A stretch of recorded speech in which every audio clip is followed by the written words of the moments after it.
তারেক রহমান সরকারের দশা হয়েছে না পারে সইতে, না পারে গিলতে, না পারে উগরে দিতে, মানে না পারছে এই বিষয়টা হজম করতে যে শেখ হাসিনাকে এই ভারত সরকার, যেই প্রধানমন্ত্রী মোদী তো ফেব্রুয়ারিতে প্রচন্ড আবেগ দেখিয়েছিলেন তারেক রহমান সরকার ক্ষমতায় আসার পর, তিনি কিনা এখন এমন বেঁকে বসেছেন যে শেখ হাসিনাকে প্রকাশ্যে অনুষ্ঠানের অনুমোদন দিয়েছেন। শেখ হাসিনার অনুষ্ঠানের আয়োজক যেই সাংবাদিক, বিদেশি সাংবাদিক, ভারতে বসে তিনি সংবাদ মাধ্যমের প্রশ্নের উত্তরে বলেছেন যে তারা ভারত সরকারের অনুমোদন ক্রমে এরকম একটা অনুষ্ঠান করার সুযোগ পায়। ভারতের দিল্লিতে থাকা সাবেক প্রধানমন্ত্রী শেখ হাসিনা দিল্লিতেই একটা সাংবাদিক সম্মেলনে ভার্চুয়ালি যুক্ত হয়ে লাইভ বক্তৃতা দেবেন নাকি অডিও বার্তা পাঠাবেন তার কোনো ঠিক নাই, তিনি কি বিষয়ে বলবেন তারও কোনো ঠিক নাই। কিন্তু তা নিয়ে একদিকে যেমন ভারতের সংবাদ মাধ্যম, বাংলাদেশের সংবাদ মাধ্যমেও ব্যাপক আলোড়ন সৃষ্টি হয়েছে, শুধু তাই নয়, বাংলাদেশের সরকার এত রকম প্রতিক্রিয়া দেখাচ্ছে যে বুঝতে বাকি থাকে না যে বাংলাদেশ সরকার কিছুতেই এই যে ভারত সরকারের অনুমোদন ক্রমে ভারতের মাটিতে একটা অডিটোরিয়াম ভাড়া করে শেখ হাসিনাকে প্রধান আকর্ষণ হিসেবে দেখিয়ে শেখ হাসিনাজ হোম কামিং, শেখ হাসিনার স্বদেশ প্রত্যাবর্তন শিরোনামে একটা অনুষ্ঠান করা যাচ্ছে, এই বিষয়টা কিছুতেই ভালো চোখে দেখছে না। ইউনূস সরকারের আমলেও কিন্তু এমন ঘটনা ঘটেছিল 2026-এর জানুয়ারিতে, মানে এবছর জানুয়ারিতে নির্বাচনের আগে আগে এই একই সংগঠন মানে foreign correspondence club south Asia, ভারতের দিল্লিতে থাকা বিভিন্ন আন্তর্জাতিক সংবাদ মাধ্যমের প্রতিনিধিরা, তাদের একটা ক্লাব, বিভিন্ন বিদেশি সাংবাদিকদের একটা ক্লাব, ফরেন করেসপন্ডেন্স ক্লাব, সে সময়েও শেখ হাসিনাকে নিয়ে আওয়ামী লীগের বিভিন্ন নেতার একেবারে শারীরিক উপস্থিতি নিশ্চিত করে ওরকম একটা সংবাদ সম্মেলন আয়োজন করেছিল ইউনূস আমলে। ইউনূস আমলে তখন সরকার সরাসরি পররাষ্ট্র মন্ত্রণালয় থেকে একটা বিবৃতি দিয়ে জানিয়েছিল যে বাংলাদেশ সরকার শকড, স্তম্ভিত যে কি করে বাংলাদেশে দণ্ডপ্রাপ্ত সাবেক প্রধানমন্ত্রী শেখ হাসিনাকে এমন একটা অনুষ্ঠান করার অনুমোদন দেওয়া হলো। মানে ততদিনে তো শেখ হাসিনার মৃত্যুদণ্ড হয়ে গেছে 2025-এর নভেম্বরেই। কাজেই বাংলাদেশ সরকারের অবস্থানটা কি সেটা কিন্তু ভারত সরকার মোটামুটি জানে। কিন্তু আবারও তারেক রহমান সরকারের আমলে এমন একটা সময়ে শেখ হাসিনাকে এই অনুষ্ঠান করতে দেওয়ার অনুমোদন দিল ভারত সরকার, যখন কিনা শেখ হাসিনা আন্তর্জাতিক সংবাদ মাধ্যমে সাক্ষাৎকার দিয়ে ঘোষণা দিয়ে দিয়েছেন যে তিনি মৃত্যুদণ্ডের রায় নিয়ে ডিসেম্বরে দেশে ফিরবেন এবং দেশে ফিরে তিনি আদালতে আত্মসমর্পণ করতে চান। এই যে দেশে ফিরবেন শেখ হাসিনা, এমন ঘোষণা কেন দিচ্ছেন, কিভাবে দিচ্ছেন, কেন আন্তর্জাতিক সংবাদ মাধ্যমে সাক্ষাৎকার দিতে পারছেন, এসব নিয়েই ভারত সরকারের সঙ্গে একটা রেষারেষির মধ্যে তারেক রহমান সরকার বিপদে পড়েছেন যে ট্রাম্পের যে দূত এসেছিলেন, প্রেসিডেন্ট ট্রাম্পের দক্ষিণ ও মধ্য এশিয়া বিষয়ক বিশেষ দূত, প্রেসিডেন্ট ট্রাম্পের অত্যন্ত ঘনিষ্ঠ সার্জিও গোর ঢাকায় এসে পররাষ্ট্রমন্ত্রীর সঙ্গে দেখা করেছেন, প্রধানমন্ত্রীর সঙ্গে দেখা করেছেন, সেটা শুধু নয়, তিনি এসে রীতিমতো সাক্ষাৎ করেছেন বাংলাদেশে নিযুক্ত ভারতের রাষ্ট্রদূত দীনেশ ত্রিবেদীর সঙ্গে। এবং সার্জিও গোর আসার আগের দিনে পররাষ্ট্রমন্ত্রী খলিলুর রহমানকে এই ভারতের রাষ্ট্রদূত দায়িত্ব নেওয়ার 1 মাস পরে অবশেষে এই দীনেশ ত্রিবেদীর সঙ্গেও কিন্তু সাক্ষাৎ করতে হয়েছে। এবং প্রধানমন্ত্রী তারেক রহমানের সঙ্গে সাক্ষাৎ করে সার্জিও গোর সাফ বলে দিয়েছেন যে শুধু যে চীনের সঙ্গে মাখামাখি কমাতে হবে তাই নয়, ভারতকেই সবচেয়ে ঘনিষ্ঠ মিত্র বলে মার্কিন যুক্তরাষ্ট্র এই অঞ্চলে, ইন্দো প্রশান্ত মহাসাগরীয় অঞ্চলে মনে করে, কাজেই বাংলাদেশ সরকারকে একটা কার্যকর সম্পর্ক ভারত সরকারের সঙ্গে গড়ে তুলতে হবে। অথচ দিল্লিতে শেখ হাসিনা এবং দিল্লিতে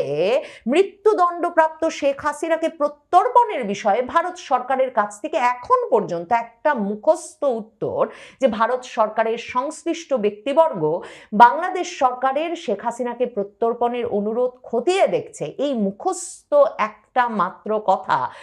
সাংবাদিকদের প্রশ্নের জবাবে পররাষ্ট্র মন্ত্রণালয়ের মুখপাত্র রণধীর জয়সওয়ালের কাছে শোনা ছাড়া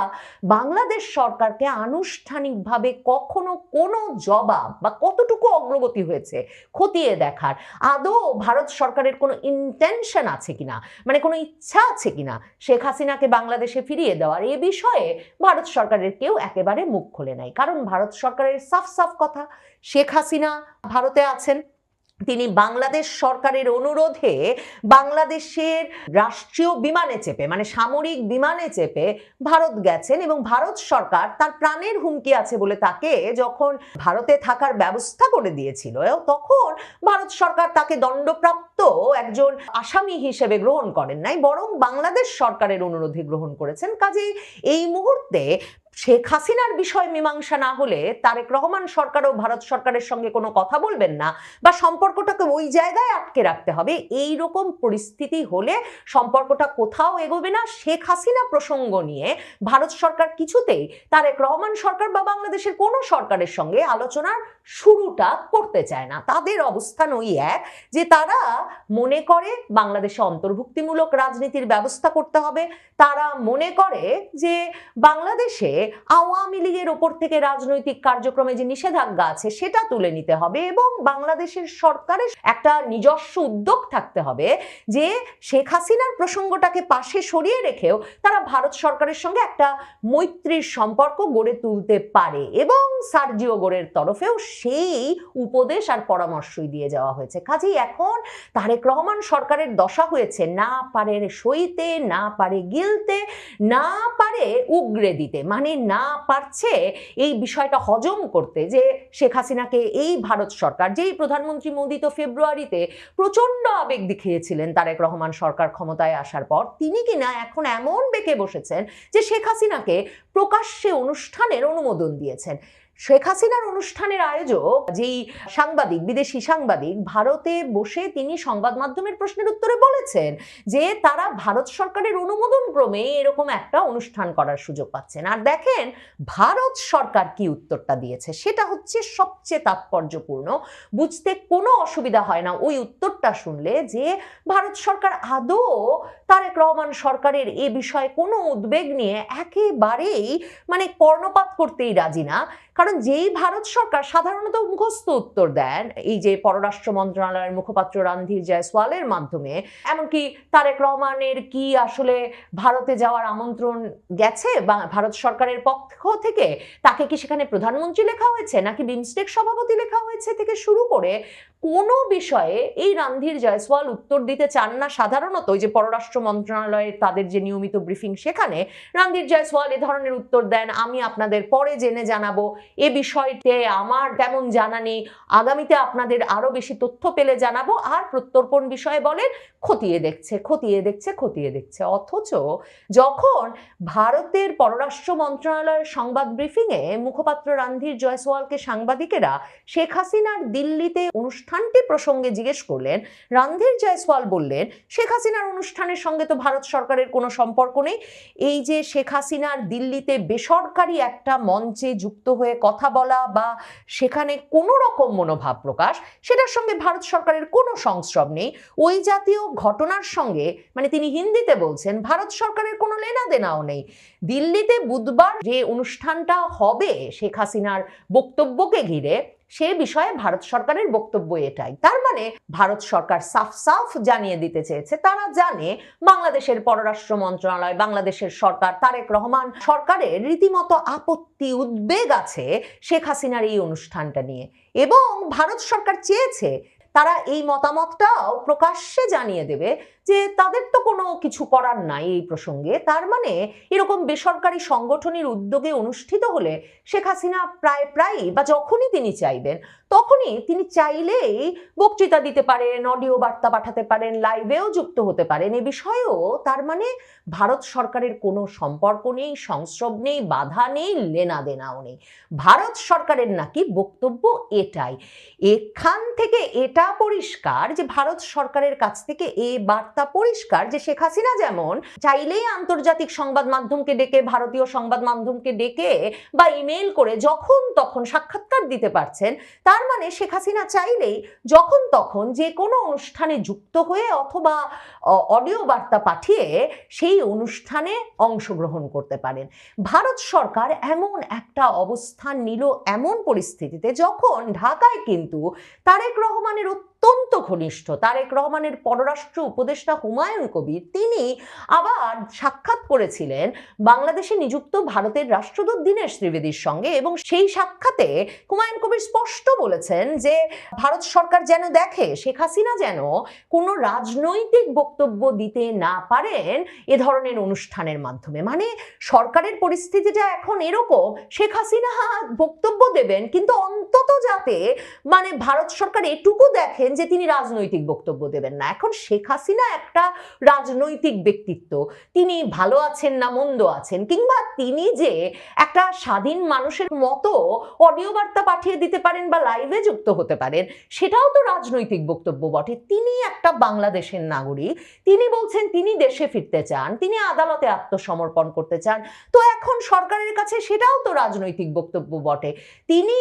রাজনৈতিক কর্মীদের সঙ্গে, মানে তার সহকর্মীরা তো সবাই তার দলের রাজনীতি করেন, না হলে তার নেতা কর্মী সমর্থক, তাদের সঙ্গে যুক্ত হয়ে যখন তিনি তাদের কুশলাদি বিনিময় করেন, কার মামলার কি অবস্থা জানতে চান, কার ছেলে মেয়ে বউ কেমন আছেন জানতে চান, কার ঘরবাড়ির কি অবস্থা জানতে চান, সেটাও তো রাজনৈতিক বক্তব্যই বটে। প্রধানমন্ত্রী মোদী 2025-এর মার্চে যখন ইউনূসের সঙ্গে সাক্ষাৎ হয়েছিল, ইউনূসের নালিশের জবাবেই তো বলে দিয়েছিলেন যে ভারতের সকলের স্বাধীন, ভারতে সামাজিক যোগাযোগ মাধ্যম ব্যবহারের ওপর কারো ওপর সরকার কোনো বাধা নিষেধ আরোপ করে না। আর এখন ভারতের পররাষ্ট্র মন্ত্রণালয়ের মুখপাত্র রণধীর জয়সওয়ালকে দিয়ে সংবাদ মাধ্যমের সামনে সাফ সাফ জানিয়ে দেওয়া হলো যে সরকারের কোনো লেনাদেনা যেমন নাই এই আয়োজন বিষয়ে, তেমনি সরকার এতে বাধা দেওয়ারও তাদের কোনো ইচ্ছা নাই, এবং সরকারের কিছু করারও নাই। কে কোন বক্তব্য দিচ্ছেন সে বক্তব্যও তারা সমর্থন করেন না এ ধরনের বেসরকারি সংগঠনের অনুষ্ঠানে যুক্ত হয়ে। কাজেই